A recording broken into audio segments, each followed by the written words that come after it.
In reflection of yesterday's work on what's holding us back, looking at the kids' responses, it's pretty obvious that this is a pretty consistent pattern of behavior, and that is most often it's self confidence that is identified as what is holding us back. Comparison of other people, body image issues, fear of failure, not being good enough, which are all just really reflective of the social mirror issues that Covey speaks about. I would just like to let you know that if you have not finished and uploaded your work, you have until midnight tonight to do so. If it's not up tonight, remember I'm not going to accept any late work. So I just want to reinforce that we have some work to do in these areas about our self-worth, and I'd like to tie that into what we're going to be talking about today. And oftentimes, it's the people that surround ourselves, that we surround ourselves with, that have an influence on who we are, how we feel about ourselves. And so, as we lead into friendships, I'd like you to consider a little bit about who your peer group is and how are they helping you to navigate your self worth and your self confidence.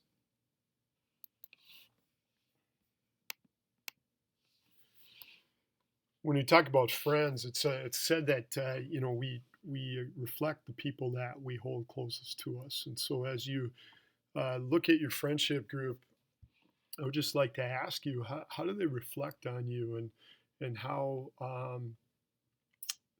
do you feel about that? If you look at psychology, looks at it, that we become more like the people we hang around with, and that can be a good or a bad thing. So just a little self reflection. The other thing is that we have to recognize the power of our peer group, and you all know about peer pressure, and you've experienced it, both good and bad.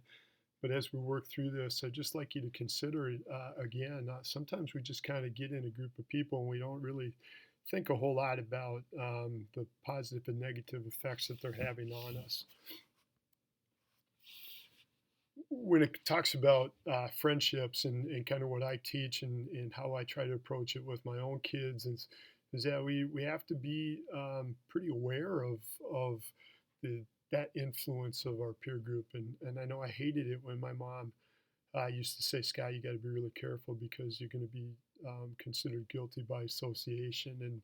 And while I never really thought much about it then, and I see it now very, very much more clearly. And so I'd just like you to think about these statements and reflect on them as you think how they play out in your life. And it's just the belief that a teen's friends are a powerful influence. I think that's true.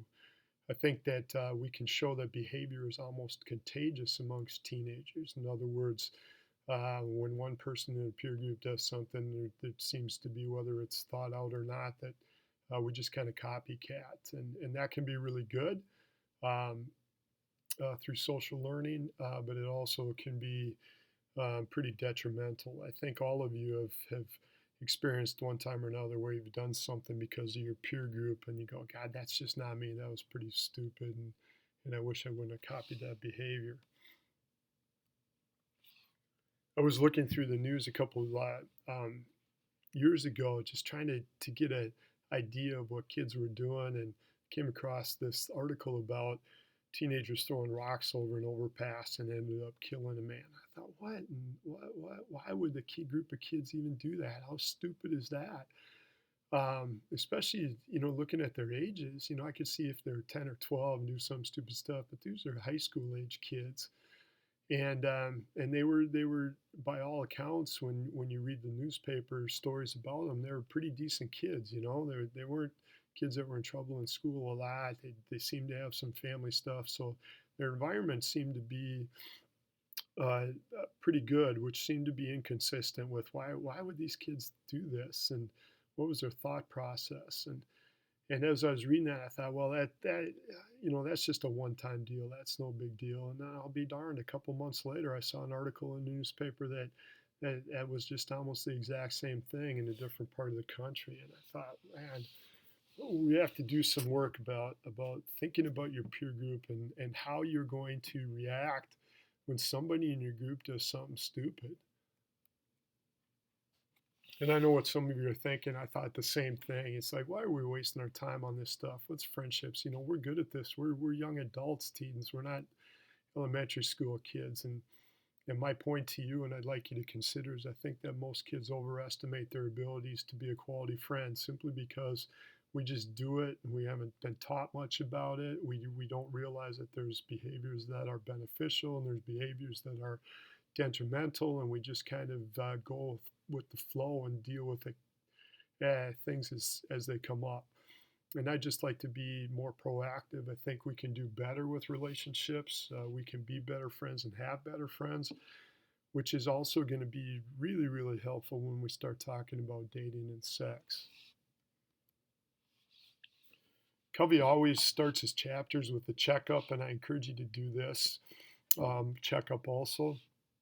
I would caution you though to it's been my experience when I've had kids do this and looked at their scores. I think kids score themselves pretty highly, and while that may be reflective of some of you, I do believe that we often overestimate our friendship ability, if you will, based on what I see. And this next slide might rub you the wrong way, and that's okay. But after you're done with your friend's checkup, I just put a bunch of red statements, and these are generalities. These are obviously not true for everybody, but I'd just like you to read through them and kind of think about, all right, where do I stand? Am I really, really as accepting as I could be? Am I really have a high relationship EQ, if you will? And am I able to empathize with my friends?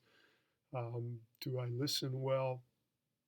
Do I remove myself from gossip and other kind of drama, or where do I really stand? And again, I just challenge you to think about where you may do better. And I just to be honest, I can do better. I've been at this a long time, but I always find something that I can get myself to recognize and improve on.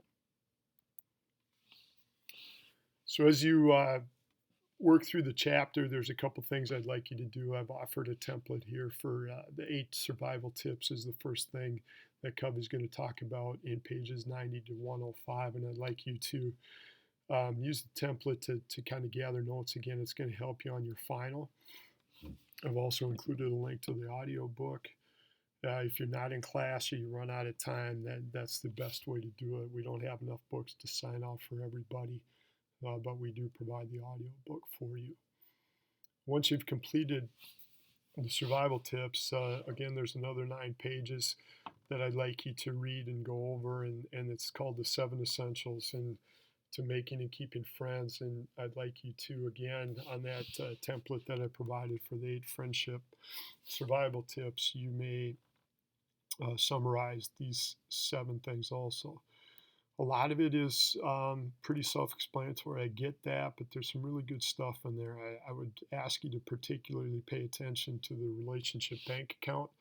It's something that I see most often with friendships is that we have a tendency to withdraw. We want our friends to provide for us, come through for us, and then if we're inconvenienced by them, we have a tendency to be selfish and not want to pay back, if you will.